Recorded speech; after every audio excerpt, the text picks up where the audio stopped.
So please give a warm welcome to J A Walburg.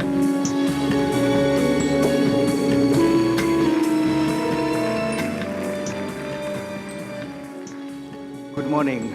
You are actually my second great experience in Sweden. Also a very good experience was yesterday evening when I landed.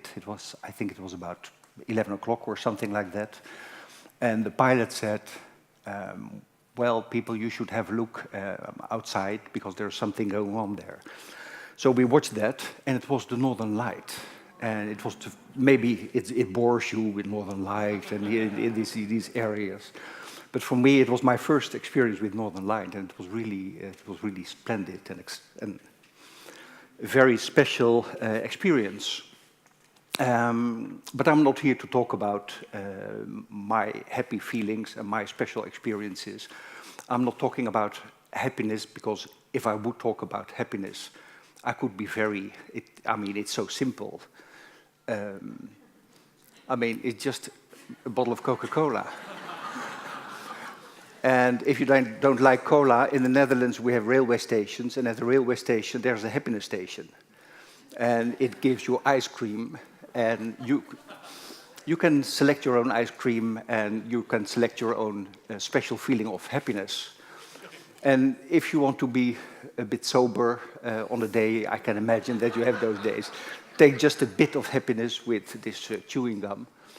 And this is very interesting, a very wise one. You cannot buy happiness. Well, that is a good one. But you can buy tea, and actually it's the same.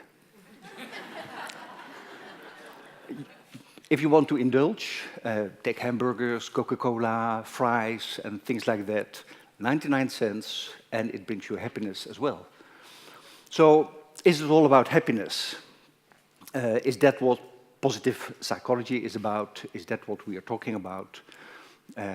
Is it about happy at school, happy at work, happy while being ill? Is it about happy cities? Is that what motivates us, happiness? Is that really that important to strive for happiness, or is it something else? Is it so that we are rich now and we are, as a society, we are very rich, and now we're going to aim for happiness in the same way as we aim for more money? Is that it?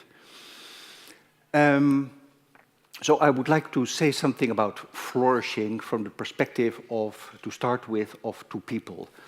And this is Joy van der Stel, and you probably don't see it, but Joy van der Stel is a spastic for 80%. So she has a very clear and bright mind, but her mind is, locked up in a body that doesn't function since birth.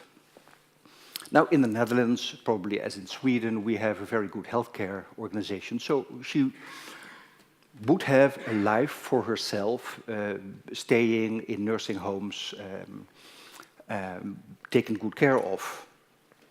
But at a time in her youth, she decided that that shouldn't be her life, and that she wanted to live a life in accordance with her dreams about life.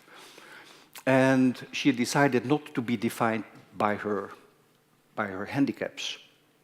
And one situation, she wrote a book about it. This is the cover of her book. And one situation impressed me. She told about sitting with children and playing something with a ball. She can make small movements with it.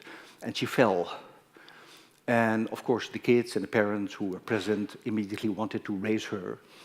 And she said, no, I don't want to, I want to do it myself. So for 2 hours, she was trying to get up, and finally she managed.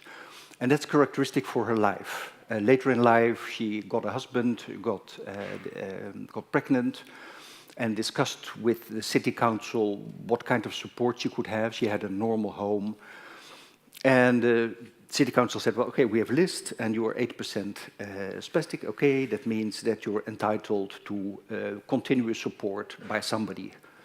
That would mean about 3 people working around her, assisting her with the kid. And she said, well, I don't want that. I want to raise my own child. So maybe there is an option to change a few things in my house, in the furniture, that enables me better to deal with my kid. And no, that was not possible. And it is characteristic of her that she and her husband discussed it, and they decided to make a business out of it. So they were making furniture for people who are handicapped and have a kid. So she lives her life. She has a few companies and is actually quite successful. So that is Joy. And this is Carla. Carla is the first violinist of the symphony orchestra in the Netherlands. And if you see her play, the only thing you can become is very jealous because it looks so easy. She's playing wonderful. And if you talk to her, you see, and if you look at her, you think you're jealous of this talent. If you had a talent like that being on the stage, great. But if you talk to her, her life is about practicing.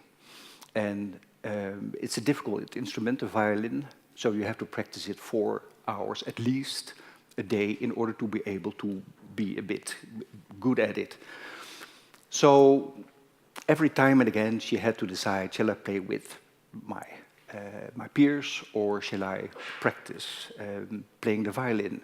And of course, she developed it to this height, and she's not only a wonderful violinist, but also a very good manager, because as a first violinist in orchestras in the Netherlands, you're at the same time kind of director of the symphony orchestra.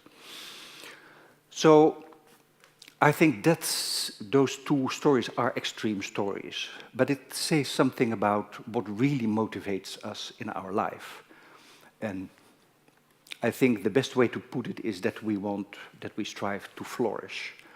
Everywhere in nature you see forces that want to flourish. I mean, if you see a small plant coming through the asphalt, breaking through, trying to flourish, it is such a strong, thriving force in all of us.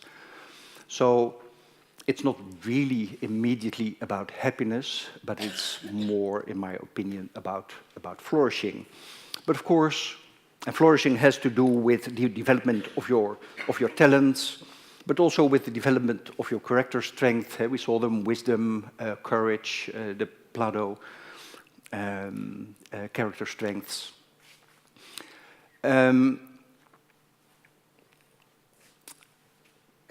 But in some way or another, positive emotions and flourishing are closely related. They seem to be two sides of the same coin. And that was very clearly shown by the experiments of Barbara Fredrickson. Is anybody who's aware of her experiments? Not really. Well, okay, you are. During her whole scientific life, she is a professor in the United States. She is studying the effects of positive emotions. She wanted to know, why do we have positive emotions? Isn't it enough to be fearful in order to, from an evolutionary perspective, to be able to fly away from danger, or to be angry in order to fight danger? Why positive emotions? So she had a whole range of experiments, and I tell you the most simple experiments, not because I underestimate your intellectual capacities, but because it shows very clearly what she was doing. And she showed movies to people, like we're sitting here, and she showed brief movies. And all those movies had a small emotional impact, like looking at penguins. And if you look at penguins, at least I do, it's a bit funny, so you come in a kind of happy mood. Or if you see a kid in a hospital, you get a bit worried because a kid should play outside and not be in a hospital. So she manipulated the emotions of people, and then she asked them to solve a problem. And the interesting thing is that every time and again, the people who were in positive emotions, who had positive emotion movie, had much more solutions available for the problem than the people who were in a negative, brought in negative emotion. So on the base of this and a whole range of experiments like that, she concluded, okay, in some way or another, positive emotions are related to cognitive flexibility, to creativity. It widens up our mind, something like that. And the second kind of experiment was that she frustrated a group of people, like giving them a task within a certain time limit they couldn't solve. So they became angry, and their blood pressure went up, and their heart rate went up. And then again, she showed the movies, and she wanted to know how fast do people recover under various emotional conditions. And this is the emotional condition of fun, the penguin condition. And this is the sad condition. And this is the recovery rate. And you see that people in the positive, who were brought in the positive emotion, recovered twice as fast as the people who became confronted with the more negative emotions. So on the basis of that, she developed an interesting theory. She calls that the Brodin and Bill theory of positive emotions. Positive emotions broaden your scope, and at the same time, maybe they are the building stones of your emotional, your mental condition. And we all know the building stones of our physical conditions. We all try to move as much as possible, eat vegetables and fruit, and not smoke. But what are the conditions for our mind? What brings a good mental condition? Now, Barbara says it has to do with a certain balance between negative and positive emotions on the positive side of that. Interesting is that these are very small emotions. I mean, what kind of emotion is it? You look at a movie, you have an emotion of a few seconds, and that's it. And even that emotion already has this impact. What about people who say of their life, well, my life is beautiful, I'm happy with my life, I'm content with my life? What are the outcomes of people who experience life as such? And every time and again, it appears that that kind of feeling about life is related to positive outcomes. I gathered here a few of these outcomes. These are correlations, but they're all built on meta-analysis. And what I say, I try to build that as much as possible on meta-analysis. So we are all reading in the papers results of research, but that's just one research. I still remember when I was about 18, and I adored peanut butter. Okay, I'll tell you. I mean, it's Northern Light and it's peanut butter. And I think about a quarter of my diet was peanut butter. And I read this paper, and it said there is a correlation between peanut butter and cancer. So my life fell apart. I mean, what was my life without peanut butter? So I wanted to know the exact risk I came into. So I looked for the article and I found it, and it was fortunately about rats.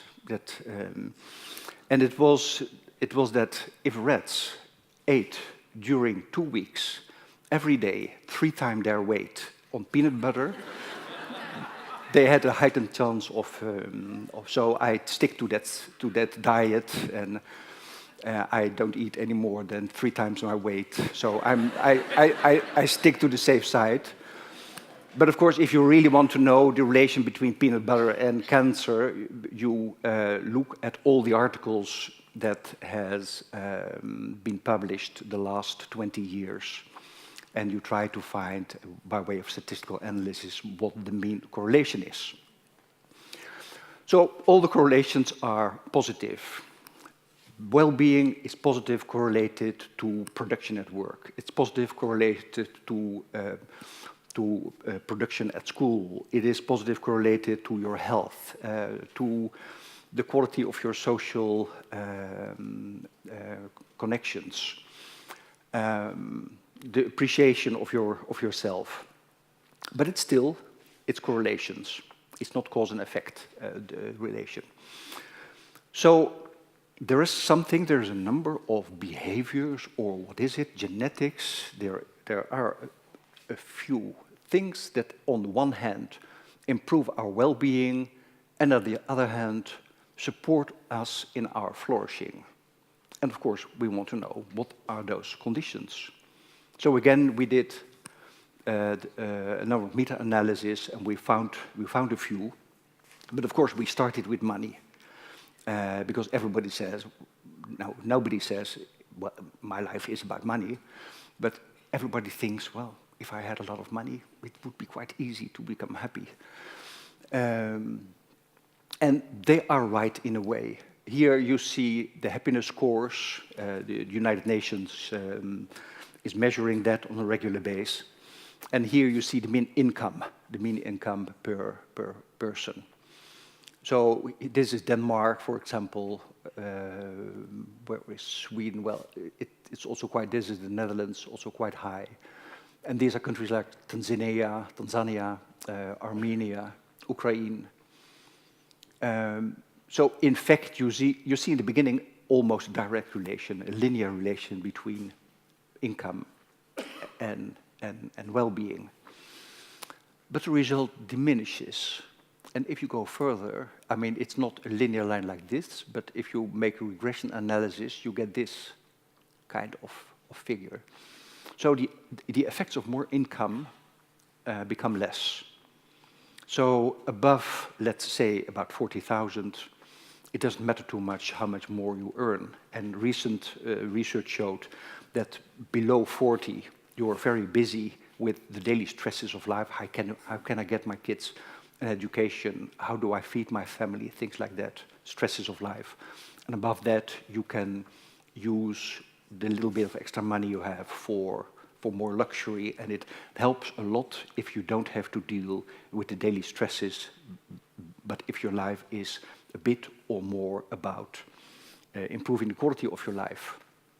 This is just one study, so it might not be enough to be convincing. So we had a look at a few cohorts, and there is a number of cohorts in the world that being followed throughout life. If you are as lucky as to be part of that cohort, scientists keep on asking you everything at any time you can imagine. This is the cohort, Frankfurt cohort, born between these years. And here you see the development of their well-being score, and here you see the development of their income, and you see that there is not in the least any relation between that. And if you look at Europe and the United States during the period that we became very rich, that we became 3 times as rich as at the beginning, you see that the percentage of people who are very satisfied only improved a few percent.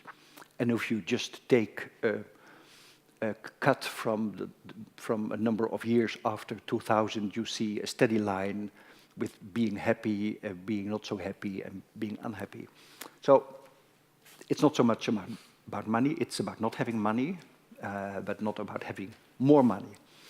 What about health? That's most of the time the second thing people mention. And I shouldn't tell you about this experiment because it's a bit of a weird experiment, and it's not so very scientific, but it's so funny. And at some time, psychologists adored doing research with nuns. And why with nuns? Because you and I, we are sitting here together. But a moment later, during the break, we go to our own groups, and after the break and after this day, we go to our own home, and it's completely different, our worlds. And of course, the nuns have a steady world in which everything is the same. So it's interesting to study people who are under the same conditions. And they've been asking these nuns before they entered in the convent, why do you enter? And they gave all kinds of reasons. And they selected the 25% most negative reasons, like I was forced by my family, I'm afraid of men, negative reasons. And the quarter positive reasons, I want to serve the Lord, I want to serve this convent, things like that.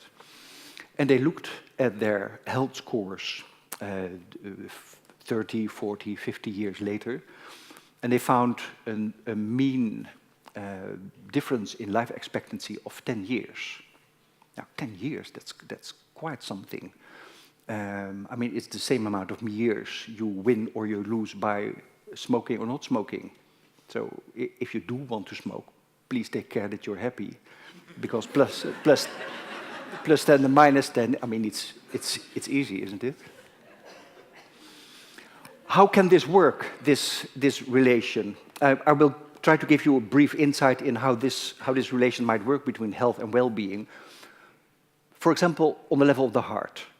We all know that anxiety and depression has a bad influence on our heart. It has a fatal influence on our heart.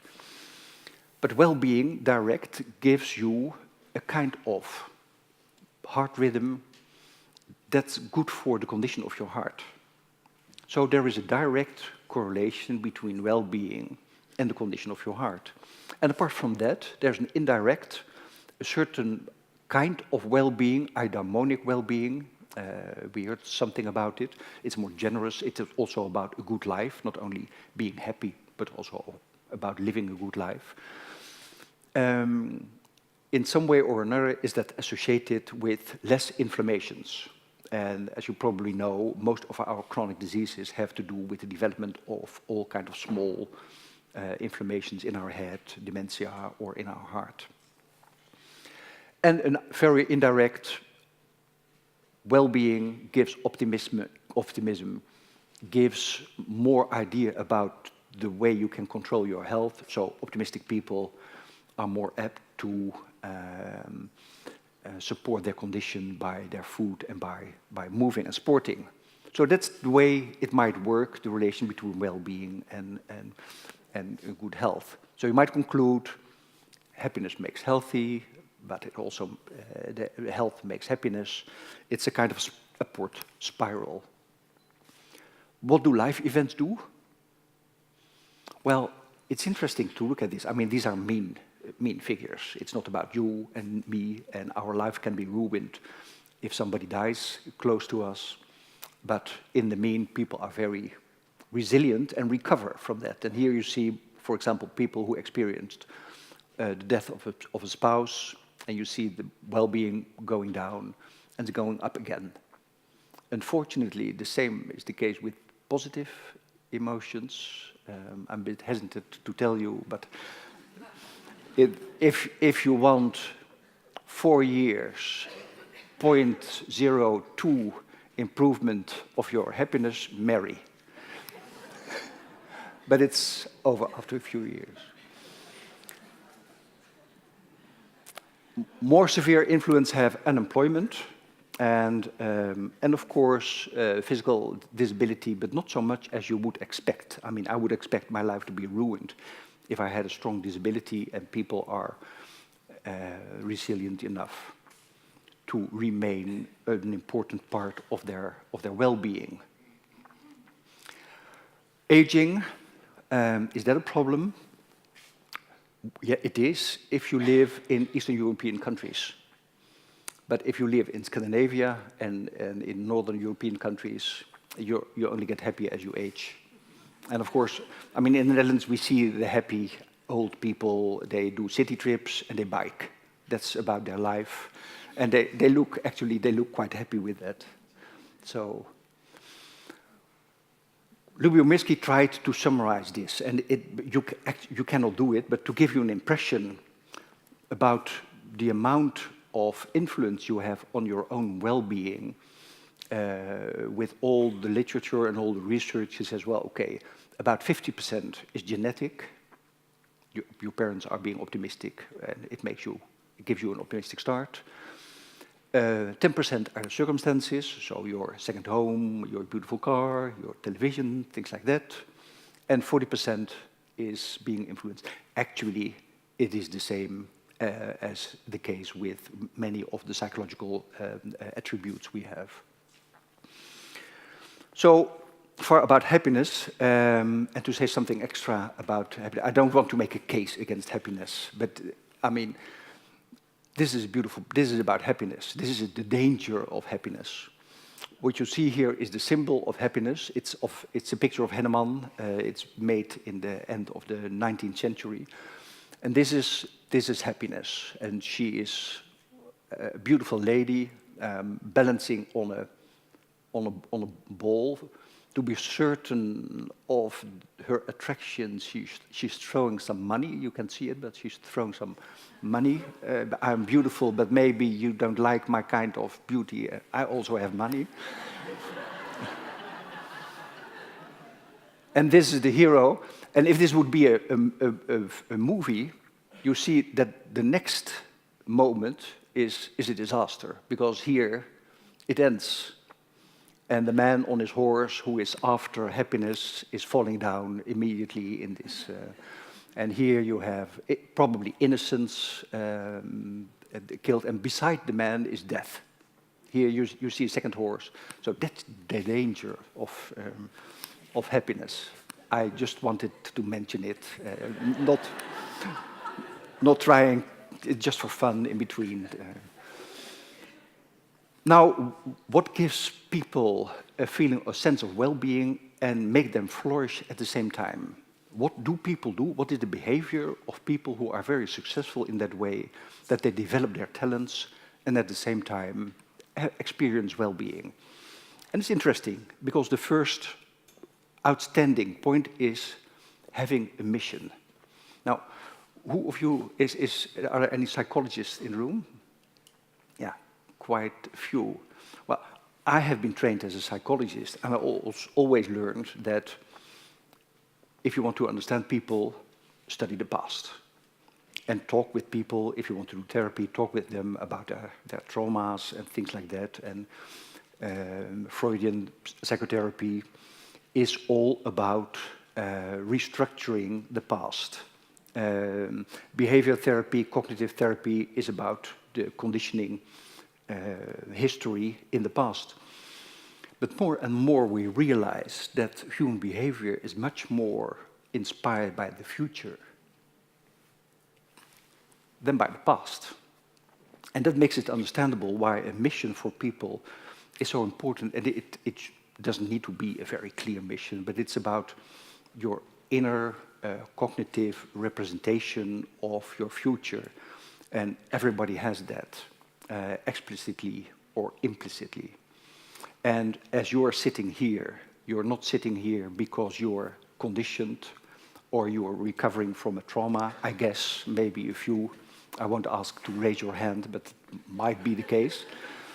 But it's because you hope that you get something out of these lectures and out of the context between you that gives you a clue how to organize your life and how to work, how to do your work better. So the future is so very important, and Seligman said it in a very strong statement. He said, human life is not pushed by the past, but it's driven by by the future. And I think that's very true. So we have to balance future and past, and for people, having a mission is very important. And it's also interesting that if people have more explicit missions, it's easier to evaluate your life. Yes, of course. If you know a bit what is life, what are your strong points, what are you developing in yourself, what are you aiming at? If you know a bit about that, you can evaluate if you manage in that direction. The second thing is related to that. Optimistic thought is more about the experience of knowing that your future can be reached by you, by your own behavior. So being optimistic about the way you are able to take steps in the direction of the future you want. Now that's interesting because we do a lot of research and we try to influence health behavior, especially of poor people, because there is a lot of ill health. Chronic diseases are concentrated with people with a bad education. And of course we try to convince them and we give them information because we react good on information. We work on information because we think that with this information we can do something. But our research showed that if you don't have the idea that your behavior matters, then you're not influenced by information. And they have the deep feeling that their behavior is not related to their success in life. So they nag, they're angry, many of them, not all, of course. And that it also has to do with that aspect of not seeing the relation between your own behavior and your own future. So apart from informing them about healthy behaviors, we also should try in some way or another to influence our schools to pay more attention to this relation between your future wishes and the kind of behavior you need to reach those goals. I will go briefly through the next ones because they are very self-evident. Living, mindful, being aware of the small things. Today is a beautiful day, but you have to experience it. You have to experience the fact that the sun is shining. If you don't experience, it's difficult, more difficult to become, well, to have an experience, a feeling of well-being. Interaction with others, healthy mind, healthy body. You can imagine the importance of the interaction. And as it's often said, sharing happiness. If you share happiness, if you're generous, that works very much. So these are the conditions for well-being and flourishing at the same time. These interact very strongly. The one supports the other. The one rewards the other. And why should we strengthen flourishing?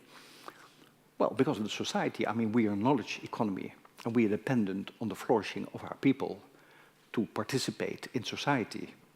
In companies, we are in a fierce, competitive knowledge economy, so we need all the talents available and all the strengths available in a company and at school. And it's interesting for health because well-being and health is a strong relation. So if you want to improve health, you should improve well-being as well. So at the 10th University, what I'm trying to do is to look at the life course and to see how this life course can, how flourishing in the various parts of this life course can be improved. To begin with, how do we give kids the best start possible? What should you do at school? How do you organize a school in order to be able to flourish, to develop your talents?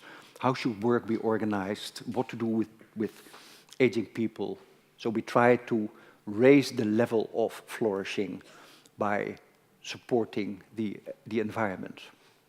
Now you can imagine that this has quite a few applications. It may mean something for schools, it means something for work. You can reorganize prisons and communities and pay much more attention to the positive goals, to the future goals, instead of keeping oriented on the past. It's interesting, for example, I'll give you one example how this might work in a work setting. And we found out, on the basis of literature and our own research, that engagement is very important. And very helpful was all the research of Gallup. I don't know if you're interested in this. Google Gallup and have a look at their database. It's fantastic. And they say, well, okay, engagement is very important because you have less illness and much more flourishing. Okay, that's the easy part, but it's difficult to engage people. Because what do people want in their work? They want, in the first place, to be able to organize their work by themselves as much as possible, and not being thrown around by some boss who says, well, okay, you should do this, and then you should that, and I will evaluate it. They want to organize their own work. And secondly, that's maybe more interesting, people adore if they can develop their talents. And especially young people. They're maybe a bit spoiled, and their money is not that interesting anymore for them, and they want to develop themselves. So they look at a company, I want to give my head, I want to give my hands, I also want to give my heart, but you have to give me something in return. And what I want in return is my development, my strong points, my talents. I want not just to earn the money you give me, but I want to become a better person. A mission that's socially appealing, to work with others, and a certain leadership style. I won't go in details because the first two things were most important. But these are the results of engagement. the turnover is going down with 60%, less safety incident, less quality failures, more customer satisfaction, more productivity. So what do you have to do to an organization? What kind of organizational measures you have to take to reach these kind of goals? And the only thing you have to do is to take care that your people are engaged. And it's not by having a happiness policy, by letting them work hard and giving them a few things that make them happy, but it's about a deep integrated policy that supports the wishes of the employees. So it's all about flourishing. Give people responsibility, use their strengths, engage with workers, with clients, and with society. These are my daughters, but it might have been you as well. So we have a lot to do. Gallup also is measuring flourishing in the world, and here you see islands of flourishing, and here you see a whole world of people who do not flourish, and of course within these worlds you see many pockets where people do not flourish. So we have a task, I think, for those pockets, and we have a task for this whole world in order to assist them, support them in their flourishing. Thank you very much.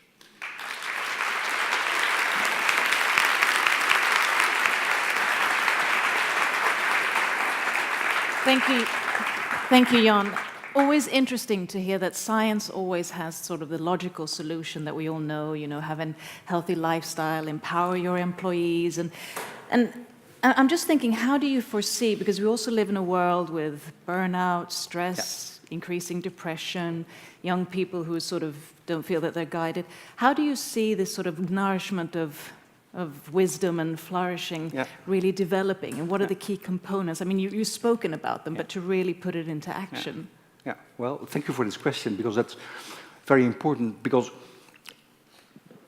we see the world and we think it's not going right in the world with the climate changes. We are taking too much from the earth right now, and we will have to pay later. And the same happens a bit in companies with the mind of people. We're taking too much of the mind of people. You see it with the percentage of burnout. We see it with stress. We see it with people who are extremely tired after a day of working. We see it because the borders between work and privacy are changing. So if we want to turn that around, we should bring more of these principles, more wisdom, maybe I call it positive social innovation. If you want to change something, don't look only at the logistics of what you want to reach, but look at the way it works for people. Because those people are you have to work with people. And what is the price of people being burnt out and having stress and not being productive because they're present at the work, but at the same time, they're surviving. They're just surviving their work and not really contributing to the mission of the organization. So.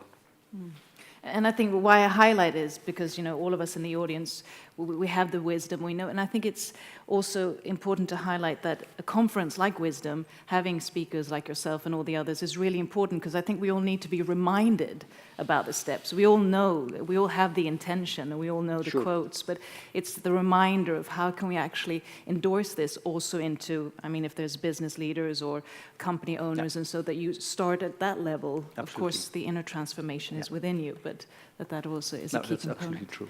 Thank you so much for a very interesting topic. Thank you again. Thank you.